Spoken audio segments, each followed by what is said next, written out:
the effort from your guys tonight? I loved it. I think that's something that we haven't questioned from the beginning of training camp. They play hard. Have to pull them back at times. They're so competitive and going at each other. But like I said, it was good to see them go against somebody else. But effort's something I talked about the first day, and they haven't lacked as far as that. How do you feel about the execution and what you've wanted defensively? Was it run the way you wanted to be? It got better as the game went on. It felt like we settled in a little bit.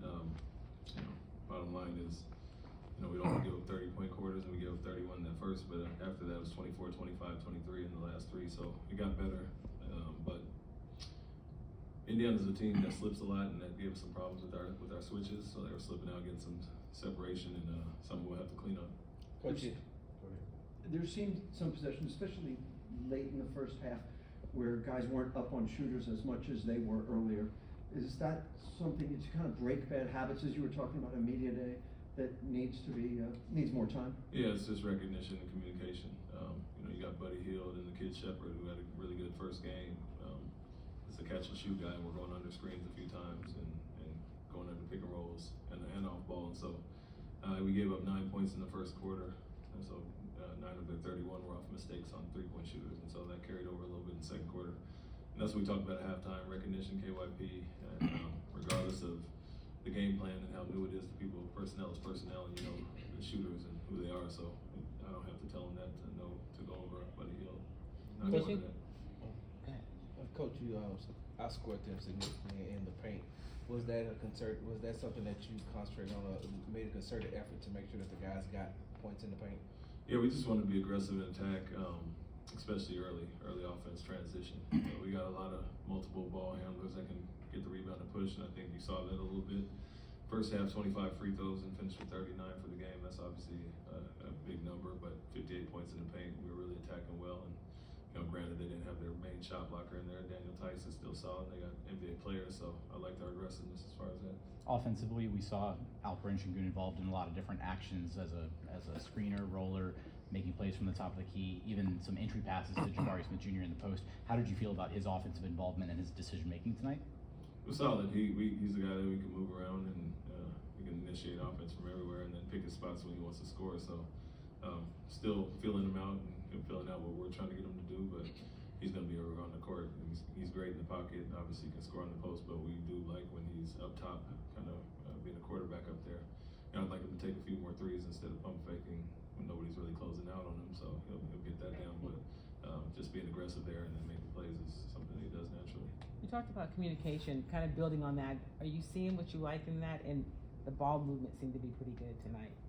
Yeah, I think effort and unselfishness have been there from day one. The communication got to get much better against higher level teams. Obviously, like I said, some of their slip outs gave us a problem, and like a lack of awareness on shooters. That's communication. So we got a long way to go as far as that. We could be much better, and but to hold them to 103 with the mistakes we made is a good sign that we can obviously improve. Cam played with a lot of power tonight. What did you think of your rookie? He does that regardless of summer league, open gym, and whoever he's playing against. So he was good. He was aggressive, picked his spots. I'm telling him to attack. He takes the three, and vice versa. So he knows he's an offensive weapon. He gets his shoulders square and can attack. He's like a bull in the china shop at times, and so it's one of his strengths. Really strong around the basket attacking, and so pleased with what he did. You just finished talking about Cam, but what did you see from Ahmed Thompson tonight? Same, a little bit more of what we've seen. Obviously the pace, attacking and finding guys, but also, being aggressive going to the basket. I felt, he missed some easy shots as a lot of our guys did at the basket. We missed some free throws and layups that, we'd like to make, obviously, but he did what he's been doing the whole time he's been here in summer league and attacking and just making the right play. Just got to finish a little bit more. How did not having Dylan kind of impact some of the plans that you had for this game?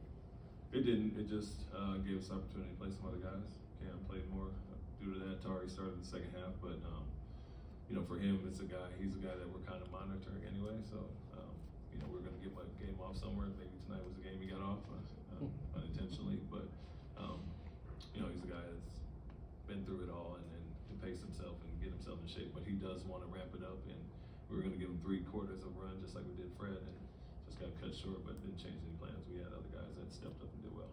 Just kind of his skill set. Is it easy to have plan 5-man units around him within on the floor just because of what he does? Dylan? Yes. Yeah, I mean, he's a plug-in guy. We know what he is. He's one of the best defenders in the league, and then knows how to play. He's been unselfish as well, picking the spots, being aggressive, but also passing the ball extremely well. So that's not a concern for us. Is there a challenge for him to balance the toughness and aggressiveness that he needs and you want, and not letting what happened tonight get him taken out of a game? Yeah, definitely, especially the previous play. I think Tyson might have flopped in his opinion, and so he does something the next play, and so that obviously can't let that carry over. And so same guy baited him twice, and got to control your emotions as far as that and stay in the game. Can't get yourself taken out obviously in the first quarter. So we love his aggressiveness and physicality, but reputations carry in the NBA, and people will look for certain things, and you got to monitor that better. What did you see from your reserves tonight? I love the way they came in and played the second unit, and even the third unit stepped up, took it a whole nother level. So that's what I talked about before the game. Everybody taking advantage of opportunities, and they 36 to 23 in that last quarter, our best offense and defensive quarter. So those guys all stepped up, but we got a lot of guys we can plug in and play. Obviously, Manny Cam came in and did great. Tari's going to be there. We got Jock off the bench, so our depth is real, as I've mentioned, and they came in and showed that. Kind of going back to Cam, of course he had the strong summer league, strong training camp, had a good game tonight.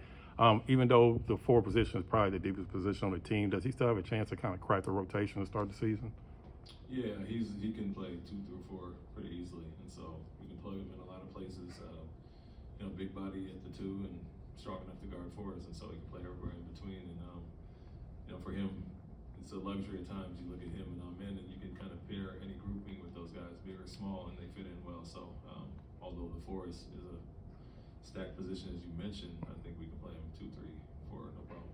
How would you assess Jalen's performance tonight?